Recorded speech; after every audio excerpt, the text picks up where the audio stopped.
Assalamualaikum student, hope you all are doing well. Today we will discuss some sentences. These are short sentences which we use in our daily life. First is you may fall. आप गिर सकते हैं. ये sentence किसी को warning देने के लिए इस्तेमाल होता है, ख़ास तौर पर जब कोई ऐसी जगह पे खड़ा हो या चल रहा हो जहाँ से गिरने का इम्कान हो, तो आप उसे कहें यू मे फॉल, आप गिर सकते हैं. डिड यू गेट इट, क्या आपने ले लिया. जब आप किसी से कुछ पूछना चाहें, मतलब ये पूछना चाहें कि क्या आपने ले लिया या आपने हासिल कर लिया, तो आप उसे बोलें did you get it. Don't bother me, मुझे परेशान मत करो. अगर आपको कोई बार बार डिस्टर्ब कर रहा है तो आप उसे बोलें डोंट बॉदर मी, मतलब मुझे परेशान मत करो. कॉम योर हेयर, अपने बाल कंघी करो.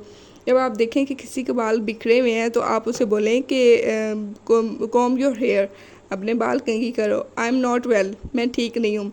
जब आप फिज़िकली फ़िट ना हो, आप अच्छा महसूस ना कर रहे हो, मतलब आपकी तबीयत ख़राब हो, तो आप कहना चाहें कि मैं ठीक नहीं हूँ, तो आप बोले I am not well. Okay. The next is turn off the light, light बंद करो. जब आप किसी से कहना चाहें कि लाइट बंद कर दो या लाइट ऑफ कर दो, तो आप उसे बोलें कि turn off the light, light बंद कर दें. The next is what time is it, time क्या हुआ है. जब आप किसी से करंट टाइम पूछना चाहें, मतलब अभी इस टाइम क्या टाइम हुआ है या क्या वक्त हुआ है, तो आप उसे बोलें व्हाट टाइम इज़ इट, क्या टाइम क्या हुआ है.